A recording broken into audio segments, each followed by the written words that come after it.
System Verse, and today I'm going to be wrapping up that Kwanzaa Reflectathon video that I started earlier this week. So for those who didn't watch part one, Kwanzaa Reflectathon is a reading reflection challenge created by Jerry over at Onyx Pages. I will link her announcement video in the description box below. The idea of Kwanzaa Reflectathon is that you are supposed to reflect on the reading that you did in the past year or so in 2019 through the lens of the principles of Kwanzaa. And part one, I did principles 1 through 3, which were Umoja, which is unity, Kujichagulia, which is self-determination, and then Ujamaa, which is collective work and responsibility. And in this video, I'm going to go through principles 4 through 7. So let's get started. Principle 4 is Ujamaa, which is collective economy. And for this principle, I'm supposed to reflect on a book I read this year that made me think about sharing economic resources / monies. And for that, the first book I thought of was Farming While Black by Leah Penniman. Farming While Black is a farming guide for aspiring black farmers or sort of like experienced black farmers who are maybe looking for tips in specific areas. And it has a mix of practical skills like, business stuff. Like, it's focused on people in the United States, but I think some of the general ideas apply anywhere.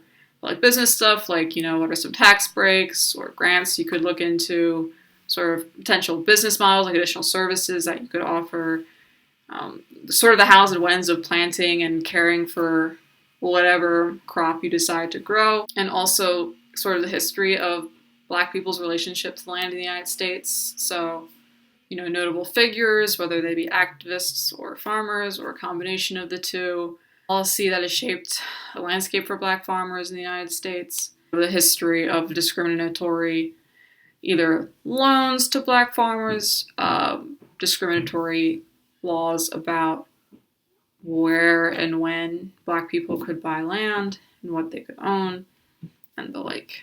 This book pretty explicitly talks about resource distribution and reparations. If I remember correctly, there's a chapter that kind of went into that and looked at Black-owned farms that have environmentally sustainable stewardship, who do good work. Here are advocacy groups that will work on behalf of Black farmers. Here are community gardens or urban gardens that are helping to connect Black people living in the cities to the land and people who you might want to give money to if that's the thing that you care about. So that one was pretty explicit. And the second one is just kind of like me musing, I guess. It was Annotated African American Folktales, edited by Henry Louis Gates Jr. and Maria Tatar.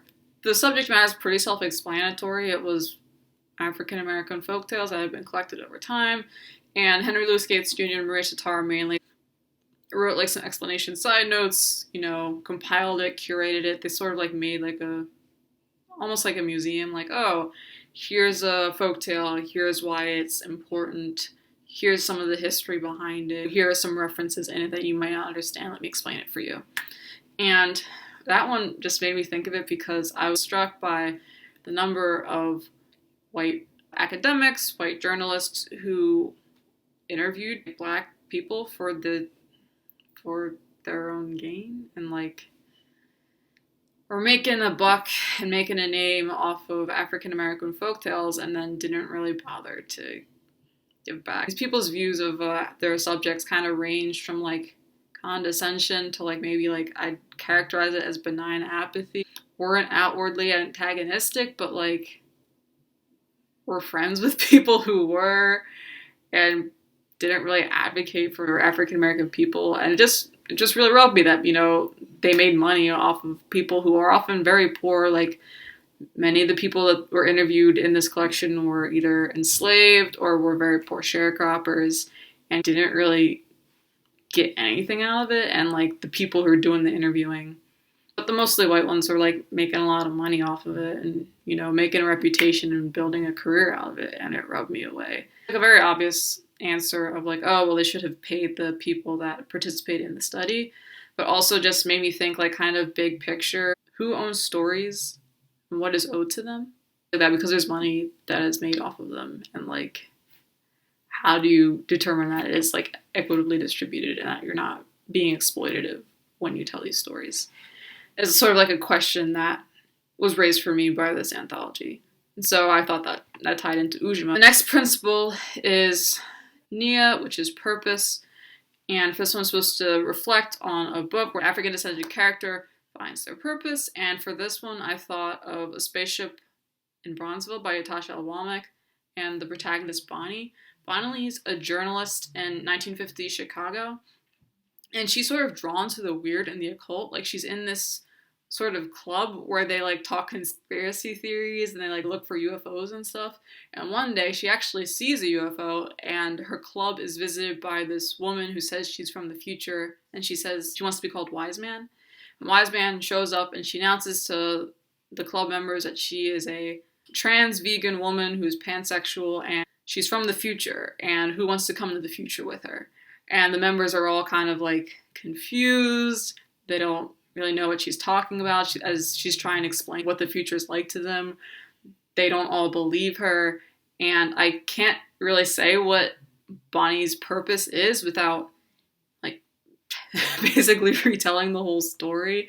But through thinking through the constraints that her work as an artist and as a journalist faces, because she's a Black woman in 1950s United States, and what could be, and in thinking about sort of the discrepancies between like her potential and like what she's gonna be able to do in her time period, she's able to find her purpose.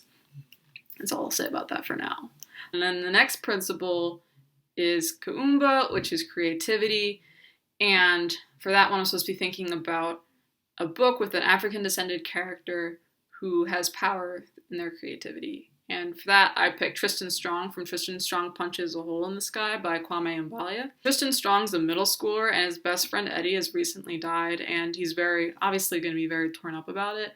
And really the big memento he has left from Eddie is that Eddie really loves folktales, and he like wrote them all in a journal, like all the ones that he'd heard. And he left that for Tristan. And Tristan gets the book and is sent to Alabama to stay with his grandparents to kind of like try and like process this grief.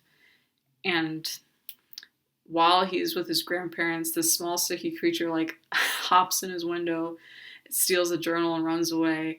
And in the process of getting the journal back, Tristan accidentally stumbles into this world where characters from African American folktales and like African gods exist and have very, very real power. But once he's in this world, big quest ensues. There's a big problem he has to solve. You know, the world is ending, there's a big evil, and he has to fight it. And Tristan has a couple strengths. One is that he is a boxer, and that's kind of a big thing throughout the book because it pretty uniquely positions him to fight off monsters. He doesn't need a whole lot of training. But his other big skill is that he's a very skilled storyteller, and that's something that really he's the only one in the book who can do this. Like, that's his unique skill. He's very good at remembering stories. He's very like evocative, and he's able to like pull people into the stories. He's very convincing, and he can work literal magic with his ability to tell stories. So I thought that was a very good example of Kuumba. The last principle is Imani, which is faith. And for this book, I'm supposed to think about a book that strengthened my faith. It could be in a non-religious sense, and I will use it in a non-religious sense because I'm an atheist. For this one, I picked Pet by Kweki Emezi. It follows a teenage girl named Jam, and she lives in a futuristic utopia that was created by these people called angels. Before this utopia she lived in existed, there were these monsters, and the like angels got rid of them, and there aren't supposed to be any monsters anymore. Everything's supposed to be perfect. Until one day, Jam's mother makes a painting, and that summons a creature who tells Jam that monsters are still around, and one of them is in her friend Redemption's house, and they have to go get it. And that sparks a big search for the monster. And this made me think of Imani, because I would say that I'm pretty cynical, and this book kind of strengthened my faith in humanity a little, because there are some pretty weighty accusations that are made at like very important people and very trusted people, and there are some big like rifts of trust that happen. And while some characters get angry, some characters lash out, I would say that on the whole, I felt like things were handled relatively well. Like, there were like so many turns where I was like, oh man, this friendship just can't recover, or like, oh man, this just isn't going to get solved because like these people don't want to hear it. They would rather live in their version of reality than hear what you have to say. And I felt like by the end, I was like, people were hurt. Things weren't handled as perfectly as probably the characters would have wanted, but I was like, wow, that went relatively well. So that, for me, that made me think of Imani and faith. And I feel like this book does really interesting things with religion and Christianity specifically. Like, there's a lot of things to say. I just wish I knew enough to know how to say them. But, yep, that's my full Kwanzaa Reflectathon. Thank you for watching. If you liked, please hit the like button. If you want to talk about anything in the video, please comment below. If you want to stay up to date with me, please hit the subscribe button. And I'm also on Twitter and Goodreads if you want to see more of my day-to-day bookish activities. Thanks for watching. Have a good one. Goodbye.